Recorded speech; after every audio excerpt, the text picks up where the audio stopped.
Hello and welcome. To some, welcome back. To others, even welcome back again.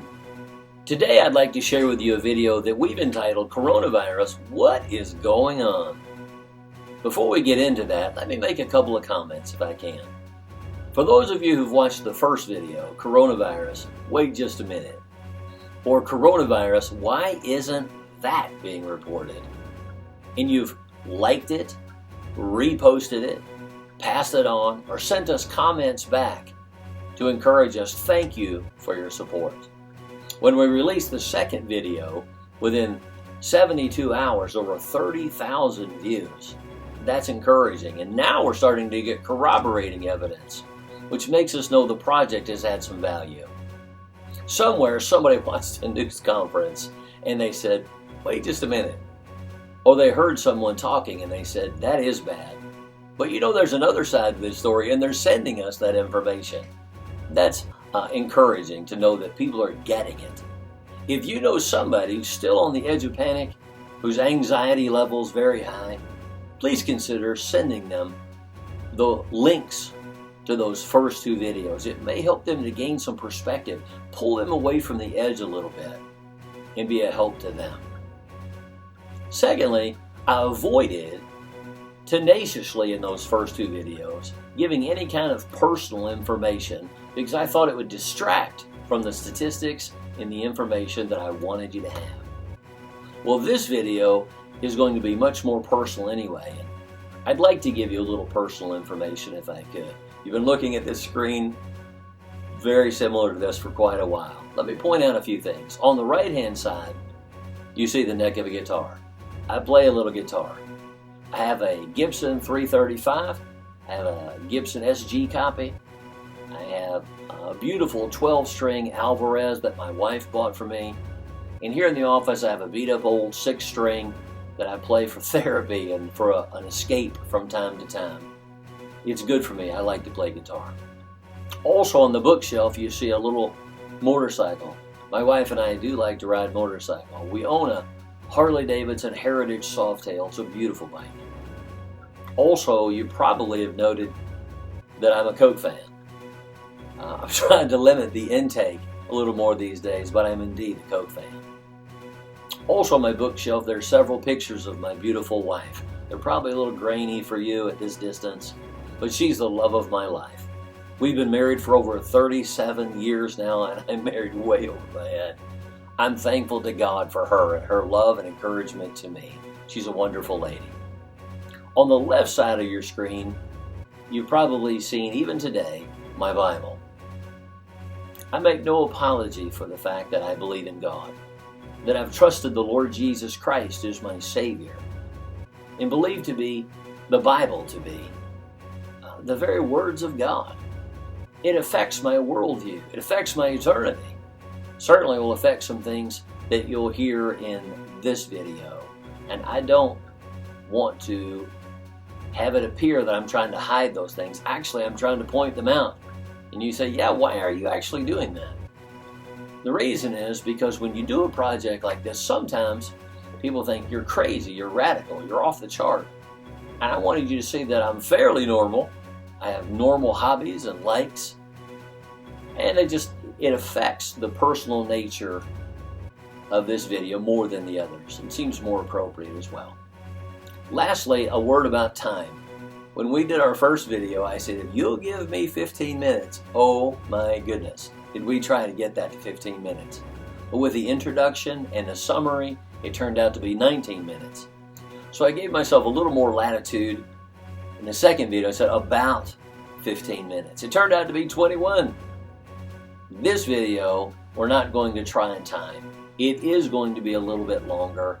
I wish I was more charismatic. I wish I was funnier. I wish I could control people's attention, just personally somehow, but that's just not who I am. But I hope you'll stay with us. I'll try to give you this information in a timely manner because I think it's important, and you'll come away going, I get it. I see that. That makes perfect sense. And it will help during a very difficult time in our country. So I hope that you'll stay with us for Coronavirus. What is going on? What could it hurt?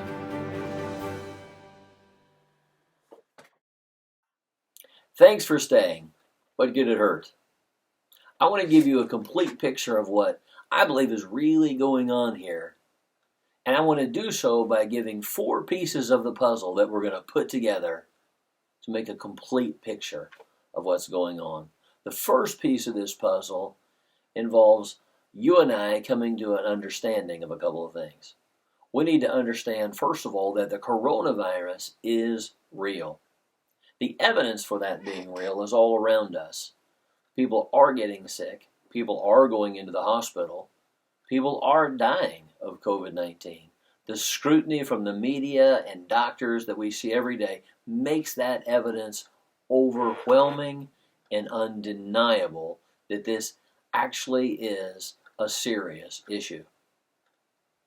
But secondly, we also must be convinced that what our federal government's response and our state government's response is unprecedented. It does not fit the historical, factual narrative of any other pandemic we have ever had. A news outlet yesterday said we've reached a new milestone in coronavirus deaths. I looked. The milestone was that we've reached 50,000 deaths. Well, I went back immediately to the CDC, the Center of Disease Control. Their numbers were only 45,000 deaths. How the news media could get 50 and the Center of Disease Control said only 45, I'm not exactly sure. But below that 45,000 plus number, there was a disclaimer. Over 5,322, I believe, were only probable cases. So the confirmed cases for the CDC's own website was right at 39 or 40,000 cases, not 50. 39 or 40,000 confirmed cases. I also, as I mentioned, have been getting videos and links from other people like this. There's one from the Illinois Department of Health and Safety. They were giving a press conference, and a lady was trying to explain how COVID deaths were recorded. This is what she actually said. We've included the link. Check it out for yourself. But this is what she actually said by way of explanation. If there's a patient who is in hospice care, they are terminal, they are going to die within the next 2 or 3 weeks. If in that intervening time that person contracts COVID-19, that's going on the death certificate.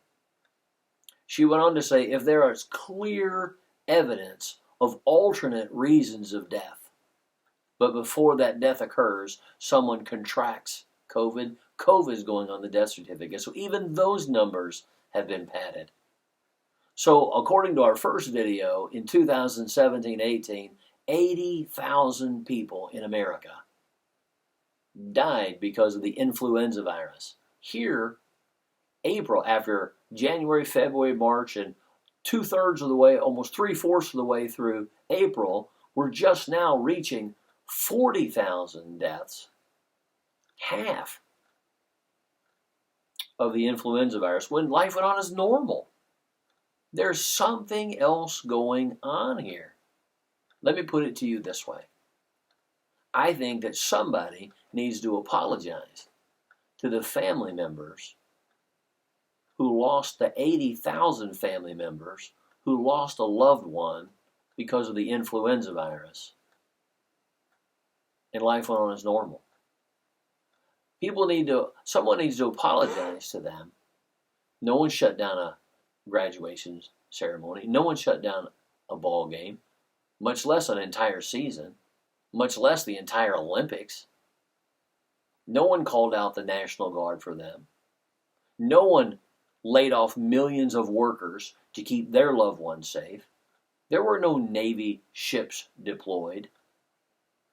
I'm not against, it's not about those things. It's about the fact that life went on as normal when so many more people were killed because of the influenza virus. Somebody needs to apologize. Don't we care about them just as much? Somebody needs to apologize for the families of those who died because the opioid crisis and life went on as normal. Somebody needs to apologize for all the alcohol-related deaths that have occurred and life has went on as normal.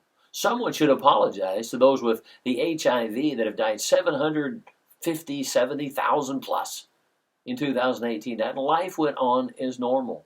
In all of these cases, so many more people died that have died from COVID-19, and we did nothing like this. What is going on? You and I need to be, first of all, convinced that there is actually evidence, overwhelming amount of evidence, that this is not normal, considering the facts of COVID-19 that are all around us. Think about this. A magician doing a trick in front of an audience. They're amazed, they're awed by what they see. But other magicians sitting in the audience who know some of the tricks of the trade are sitting there with a very different mindset. They're thinking things like this. Wonder how he did that. And they're looking for something else. We need to get to that point. The evidence is overwhelming. That's the first piece of the puzzle, because once you're convinced that something else is going on, it causes you with clarity to look at things in a very different way. Consider this story. There's a theater. It's packed.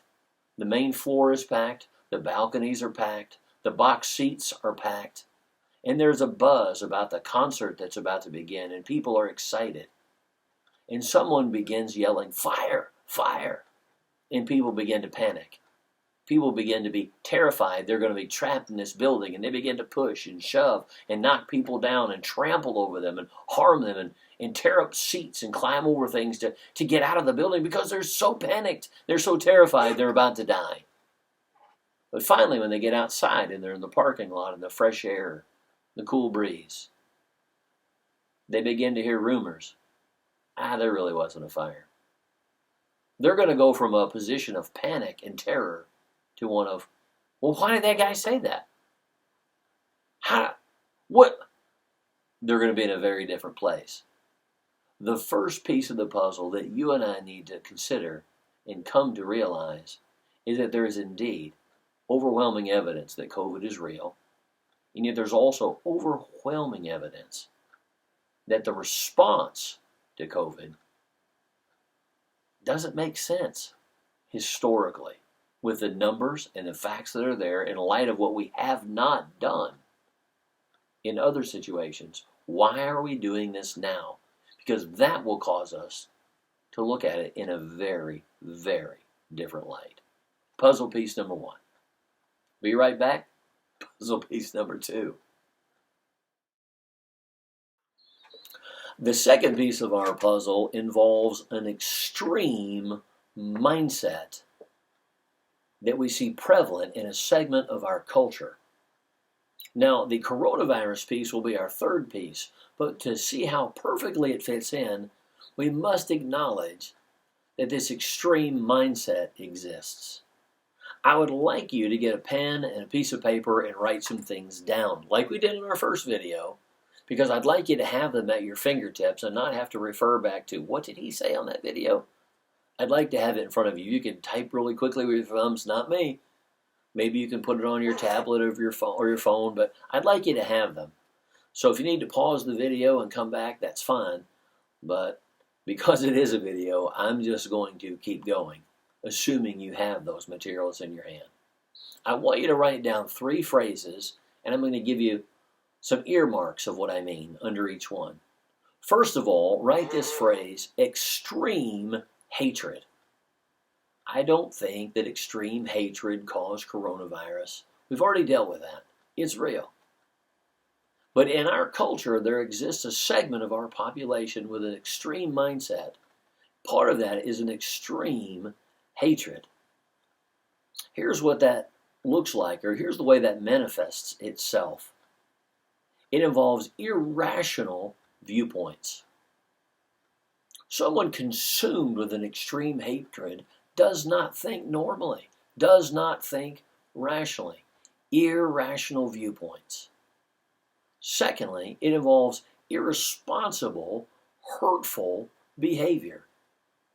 If you watch the ID channel or some of those other crime shows where they solve crime, you see that a lot of motivation for some of the crimes is an extreme hatred. It's caused very irresponsible, hurtful behavior. It's an earmark of extreme hatred. The third and last thing about extreme hatred is that an earmark of it is inequitable judgment. It's a big word, but all it really means is that your judgment is not fair. Someone who's the object of extreme hatred can do a little thing, and people explode. Someone else who does the same thing gets a pass, or even worse things get a pass, because they're not the object of that extreme hatred.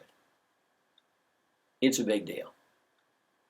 The second phrase is extreme manipulation. It's a part of our culture, everywhere around us. What does that look like? First of all, it involves blatant lies and deception. Sometimes the truth is hidden on purpose, sometimes it's shaded, sometimes it's deflected. But instead, because someone's trying to manipulate something or someone, they boldly, blatantly just lie and deceive those around them like the end justifies the means on a grand scale. That's extreme manipulation. Blatant lies and deceptions. Second of all, it involves bold, destructive decision making. The one who's manipulating doesn't care about another person's character, their good name, their career, their family, or anything. They'll throw anybody under the bus to achieve their end. It's an extreme manipulation. It involves bold, destructive decision making. Not destructive for them, but those around them. And then thirdly, sometimes it involves breathtaking betrayal and disloyalty. Sometimes it involves the betrayal of a friend or a family member. Sometimes it involves the betrayal of the one who helped them, encouraged them. Sometimes, in extreme manipulation, someone pretends to be their friend and gets all of the information they can out of somebody who helps them and helps them and helps them. And when they're of no value, they throw them away like a used tissue and throw them under the bus. It involves an extreme, breathtaking betrayal on some occasions. That's extreme manipulation. The third thing that we see in this mindset in our culture today, it involves extreme narcissism. I had to look that word up so many times, found out there are a lot of S's in that word. But what it means is a self-absorption in an extreme way. It's all about me and getting my way and what I want. It's so self-absorbed and self-focused. The earmarks of extreme narcissism involved outlandish personal exaltation. I don't mean that's just somebody saying, I'm the best there ever was, at whatever. It's involved them doing crazy things to promote themselves over everybody else. You've heard of a dog-eat-dog world, people stepping on other people to get to the top. I think all of us, can understand that on a level, but the extreme narcissism that we see in our day is incredibly outlandish. Like I've never seen it before in my lifetime, at least in some cases. But it also involves sometimes an obsession with personal power. I don't want anybody listening to anybody else. Everybody needs to listen to me. I will destroy you to stop others from listening to you and listen to me instead. There's an obsession with personal power in the extreme narcissistic type of person. And then lastly, there's an obscuring of other successes. The narcissist doesn't want anybody else to get credit for things. They want the credit for everything, even if they didn't do it. They don't want other people to get credit for things because it doesn't make them look as good. And other people get accolades that they're jealous of. In our culture, we see all around us an extreme mindset. Hatred, manipulation, narcissistic tendencies. I could point out so many things. The man who yells, "Fire!" in a crowded theater. Maybe he hates the owner. Maybe he hates the performer. Maybe he hates the fact that everybody else is having a blast and he's not. Maybe he hates the fact that he's insignificant in that setting. There's so many other things. What about a shooter from a Las Vegas window, randomly shooting people? It's extreme. It's irresponsible. It's irrational on so many different levels.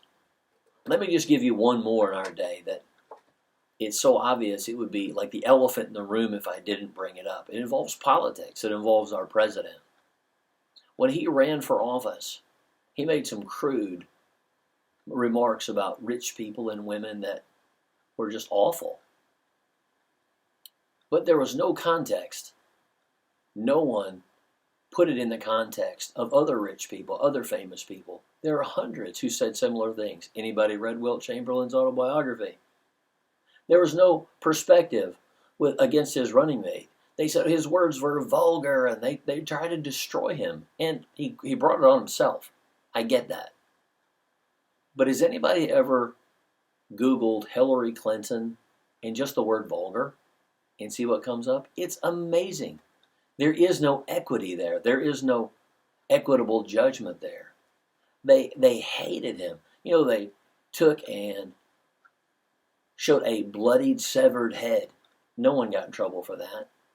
Maxine Waters said, confront their supporters everywhere. Not too long after that, Republican congressmen were shot on a ball field. No one took responsibility for that. And it goes on and on. He gets elected. And there's a dossier that is used. There is no equity there. There's no judgment. There's no fairness. There's accusations about women against him and people like Justice Kavanaugh. Believe the women. Believe the women. They didn't believe the women about Bill Clinton. They didn't believe the women about the Virginia governor. They don't believe the women now that are making accusations against Joe Biden. I'm not getting political in this sense except to say it's extreme. There is the hatred is palpable. The manipulation by our media is like nonstop. I heard a person from the White House say they spend much of their day just trying to counter all the false narratives of the media. It's about their own power. It's about destroying him, his family, his friends, anybody who's associated with him. In so many ways, it's a great example of the extreme mindset of many in our culture. I have a better example, and we'll end this puzzle piece. In the pages of my Bible, I see a man by the name of Jesus. Really, he's God wrapped in human flesh. When he came to this earth, he fed the poor. He healed the blind, the lame, the deaf, the dumb, those that were plagued with personal demons. He set them free. He spoke of the love of God. He spoke of the forgiveness of sin.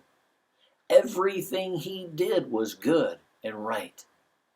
And yet there was a segment of the population that hated him and manipulated everything against him and were envious and jealous because people were listening to him and not them.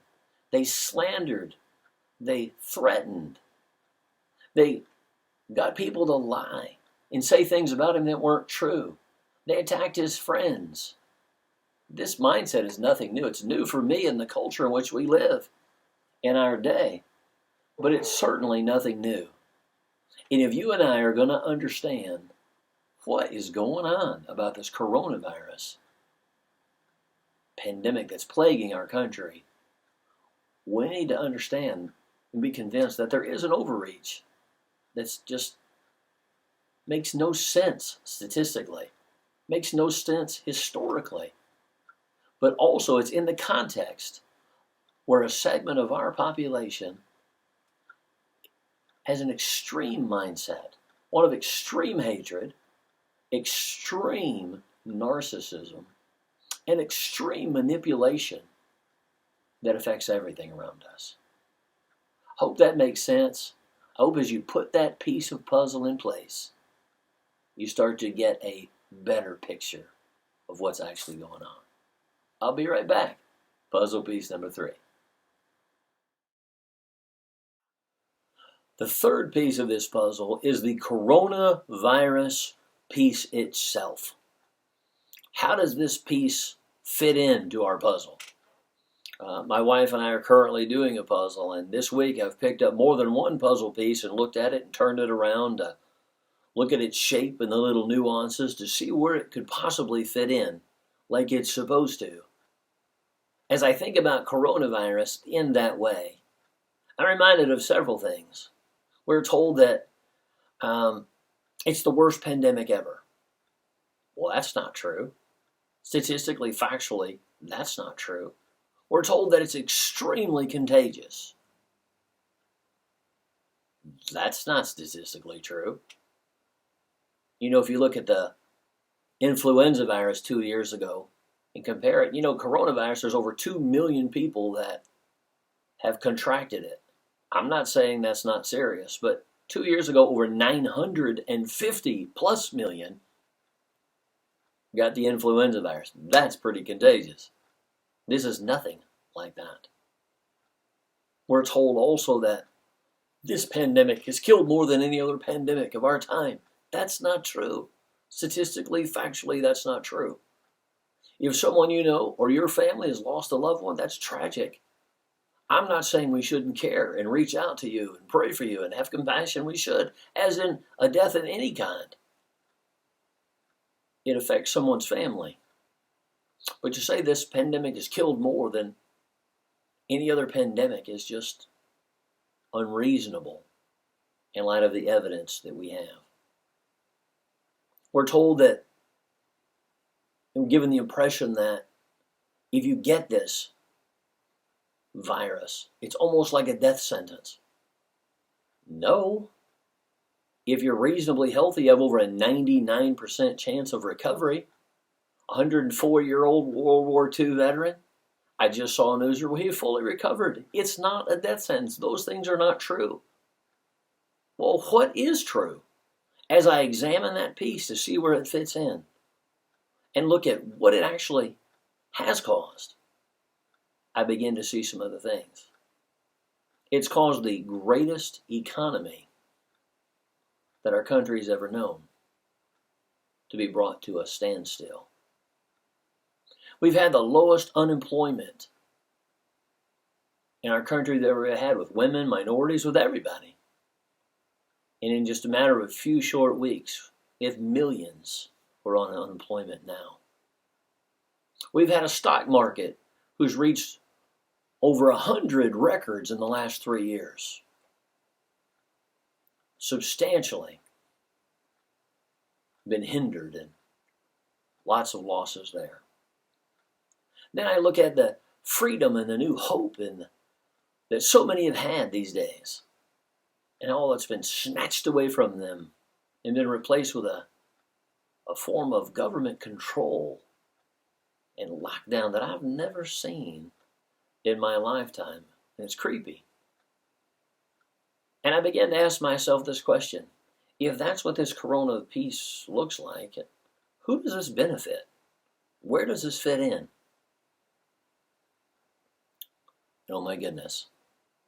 I start thinking about that segment of our population who has an extreme hatred for our president, an extreme narcissistic tendency for their own power, who has the ability for extreme manipulation. And I start taking that coronavirus piece and comparing it to other pieces historically and things they've done. How they use his own crude, vulgar, inappropriate words. They didn't create that. They just hijacked it to destroy him. Same MO, same pieces, same players. Then I look at the Steele dossier. They didn't create it. They hijacked it to destroy him. Same people, same MO, same players. They tried to create a panic in our country. What if he became president? This is the kind of man he is. Now that he is president, he's colluding with the Russians. We've got to get rid of him. We were told over and over again, we've seen it. wasn't true. All the false accusations. How can we have this man be president over us? They tried to create a panic about his phone call with the Ukrainian president. Impeach him! That didn't work. They didn't create those things. They just hijacked those things. And as I look at this coronavirus piece, it has every single one of the same earmarks and every one of the same players. I'm not saying the doctors and things are in some kind of conspiracy against our president, but I'm saying those who hate our president use those things for their own manipulative, narcissistic, hateful end. It's a tool. It's just the next chapter in the same book.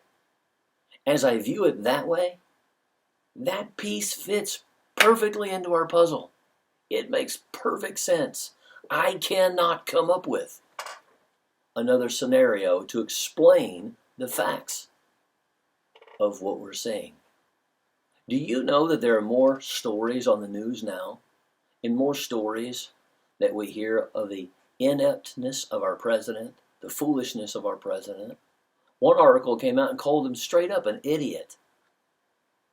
Some people are calling for a 911, a 9/11 style investigation against him. Some say he should be tried as a war criminal, and on it goes. Someone recently said that in the White House they spend much of their day counteracting all the false narratives in the media about him during this time. There was a woman who was a news reporter on a news program, and she was saying, and there's a silver lining in this coronavirus. I thought, finally, somebody's going to report the other side of the story. Listen carefully. Do you know what she said? The silver lining is this, and I think I'm quoting. This coronavirus, the silver lining is, it's going to hurt Trump. The silver lining is not that there are less people dead, not that our capacity wasn't overwhelmed, not that it's not spreading like wildfire, not that, many people are recovering. None of those things. The silver lining in all of this is that it's going to hurt Trump. How narcissistic, how manipulative, how hateful. It fits perfectly the pattern that we've seen over the last 3 years. I'm not saying they created coronavirus to take down our president. What I am saying is that they've hijacked it like so many other things for their own cause. And it's incredibly sad to me that it's okay if they hurt our country. It's okay that they put millions of people out of work. It's okay as long as we get rid of him. I saw a sign at one of the rallies at one of the state houses that said, statistics don't lie, people do. I'm glad that other people are finally getting to the place where they've gotten out of the building and they're in the fresh air and they're starting to get their bearings and go, wait just a minute. The only way the coronavirus piece fits in is in light of the factual information and the historical information, in light of all of the other things that match perfectly what has been done for the last 3 years. And in that context, the overreach and what's really going on is all about them bringing down this president, even if it means destroying our country. Wow. Nothing else fits the facts. Nothing else causes that piece to fit in of why things are happening the way they are. Now, while I think that the media and some of their minions are in chaos creation mode, and I think that much of our population is in panic protection mode, I think our president is in panic management mode, and I'll say a little bit more about that in the last puzzle piece. But I think there's a bigger picture here, and I think it won't be depressing to you. It'll be encouraging to you. It will give you hope, and it will put things in balance, and you'll go, I get it. I get it. and it will bring some stability and some calmness. So I hope you'll stay with us. I know it's long, but one more piece of the puzzle so we get the whole picture. I think you'll be glad you did. The fourth and final piece of this puzzle that'll give us a complete picture of what's going on, I think, is the most important piece of all. You say it's more important than the specific coronavirus piece? Well, that piece obviously is very important, and it only fits into the puzzle the way we have placed it. That makes sense at all. And when that piece goes in, people go, oh, I see. Oh, I understand. That makes sense. But this last piece gives us the entire picture, and I think is the piece that brings hope and perspective that the other pieces simply do not. For months, we've been inundated with material and news about coronavirus. In the midst of all of that, several things grab my attention that relate to this puzzle piece. You see, early on, people began calling for a one world leader. Beyond our president, beyond our Congress, beyond some other leader, people were calling for a one world leader to unify the world around and deal with this crisis. Well, I, as a student of Scripture, know that before our Lord steps back into this world in a very personal way, there's going to come a time, a crisis, where there is a one world, unified response led by a one world leader. Do I think coronavirus is the impetus for that? No. But do I think that it creates a mindset and sets the stage for that to occur? I would be foolish not to. We've also been told that one of the ways that the coronavirus is passed from one to another involves money and the transfer of things, and people saying, stop using money. We're on lockdown so we don't pass it to each other. And some have said, well, before you get off of lockdown, you need to get a license. You need to be cleared before you go back out into the marketplace.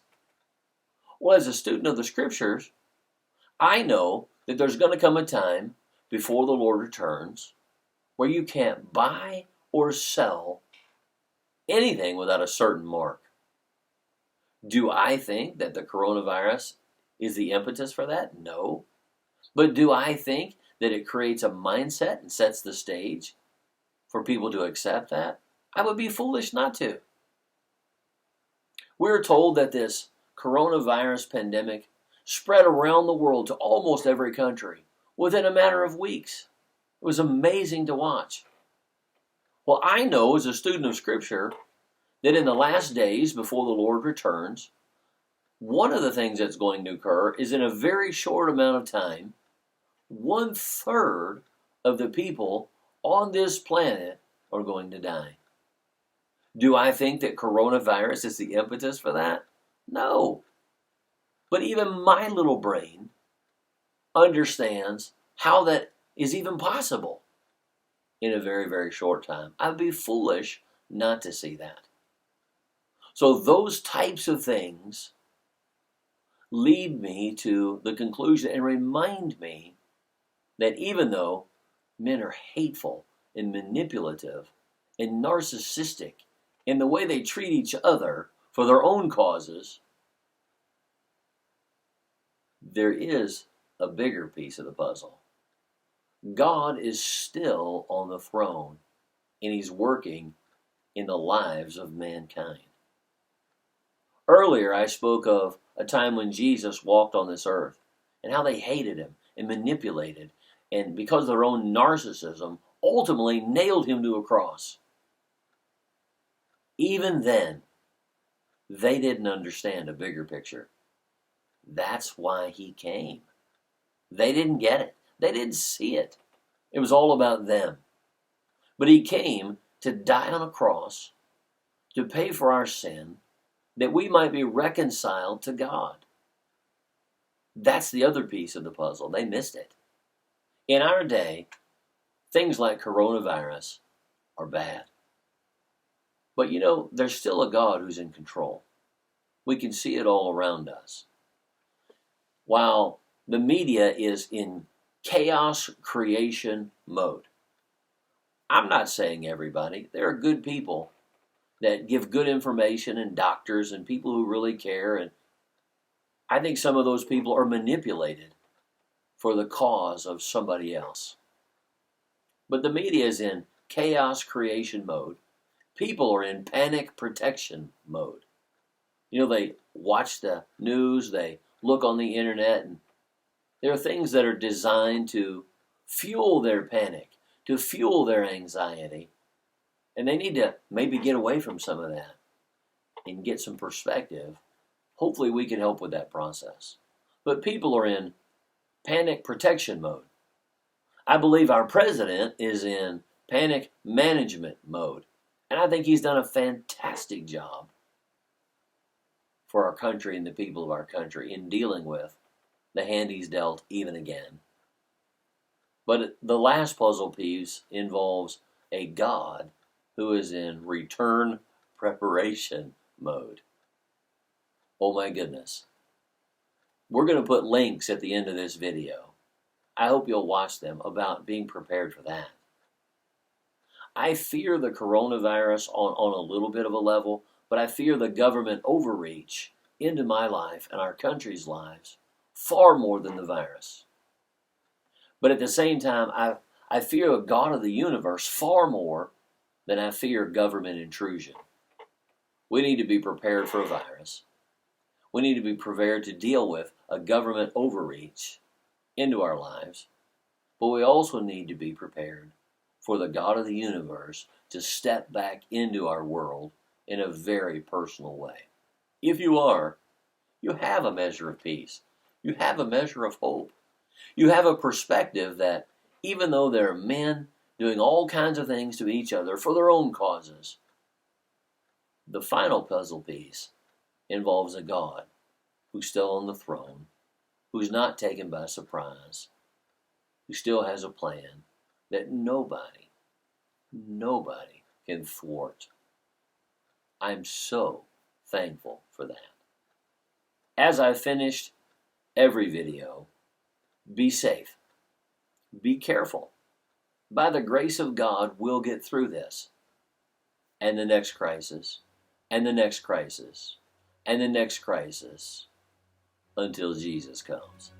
I hope you're prepared for that. I hope we can help you with that. I hope that these 4 puzzle pieces cause you to go, that makes sense. I get it. I see how it all fits together. That's helpful. I hope that's where you are. Thank you for watching. Thank you for staying with us on a longer video like this. But I hope that moving forward, that it's been profitable for you. And I hope you have a great day. Understand